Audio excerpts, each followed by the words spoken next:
Deep in the Indian Ocean, nearly 2,400 miles from the nearest continent, sits a joint US-UK military installation on the highly remote atoll of Diego Garcia. The base houses a vital airstrip and extensive naval infrastructure. Western military planners consider this location entirely too isolated to face direct kinetic threats from the Middle East. Then, Iran fired 2 missiles directly at it. This map visualizes the math of that attack. The trajectory stretches 3,700 kilometers from the Iranian coast to the island facility. Overlaying previous estimates of Iran's missile arsenal, the gap is glaring. Their weapons were thought physically incapable of traveling this distance. Neither of the incoming missiles actually struck their target on the base. However, a successful detonation is secondary to the physical range they just demonstrated to the world. Western forces operating across the region now face a stark mathematical problem. The sheer distance of an ocean no longer shields their staging grounds from direct fire. The launch toward the Indian Ocean represents the widest geographical point in a sudden, aggressive expansion of Iranian crosshairs. At the exact same time, a drone strike tore through a U.S. diplomatic compound in Baghdad overnight. To the north, on Israel's border, Hezbollah is firing continuous rocket barrages, prompting Israeli forces to push armored tank divisions toward the tree lines. The kinetic fallout is dropping into areas far removed from the active front lines, with burning missile fragments landing inside Jerusalem's densely populated Old City.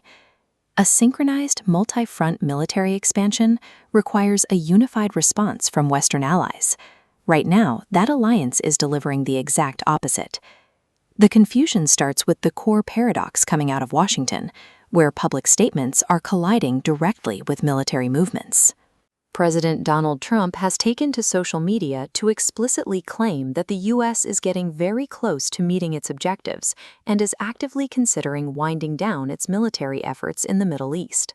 He followed this by stating he had no interest in a ceasefire, claiming the U.S. was in the process of completely obliterating Iran's military capabilities. Yet, behind closed doors, leaked Pentagon preparations reveal planners are actively drawing up options for the potential deployment of ground troops. The physical reality of this mobilization is already underway. Nearly 5,000 U.S. Marines and several American warships are making their way toward the Middle East from bases in Japan and the U.S. When pressed on under what circumstances these troops would be used, the Pentagon flatly declined to comment, citing operational security. The U.S. Commander-in-Chief and his own Defense Department are projecting entirely opposing narratives, creating a massive intelligence blind spot for both their allies and their adversaries. Left to navigate Washington's disjointed messaging, secondary Western allies like Israel and the UK are implementing their own highly disjointed strategies. Israel's defense minister has publicly contradicted the American wind down narrative entirely. He released a statement declaring that joint U.S.-Israeli attacks on the Iranian regime and its infrastructure will actually increase significantly in the coming week. Meanwhile, the British government announced a major policy shift, explicitly allowing American forces to utilize UK military bases to launch strikes against Iranian targets.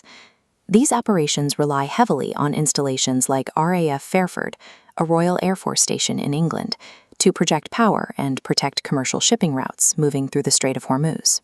To manage the domestic optics of this escalation, Downing Street insists these shared operations are strictly defensive in nature. But the political definition of defensive falls apart when a remote UK base like Diego Garcia takes incoming ballistic missile fire. Internally, UK ministers are terrified of the economic shockwaves a wider war will bring back home. They are holding emergency meetings to brace for surging petrol prices, spiked interest rates, and soaring household inflation. Instead of a cohesive coalition strategy, each ally is reacting to localized political pressures, resulting in a completely fractured front. Without an overarching political strategy, reacting to a rapidly expanding regional war remains a series of uncoordinated tactical maneuvers. Military analysts point out that tactical maneuvers, like trying to physically secure a massive choke point like the Strait of Hormuz, cannot succeed long-term without a concrete political settlement to end the fighting. Relying purely on maritime forces to force commercial shipping through hostile waters risks drawing the coalition into an unintended, grinding ground war to hold Iranian islands. Throughout the past year, President Trump has publicly insulted NATO partners, at one point calling them cowards and telling them to focus solely on European problems. This sustained hostility has structurally impaired the ability to command a united, pre-planned Allied front now that the conflict has expanded. As long as Washington, London, and Israel play isolated geopolitical games, they are failing to deter Iran's military reach. They are simply offering up a wider, unprotected array of targets.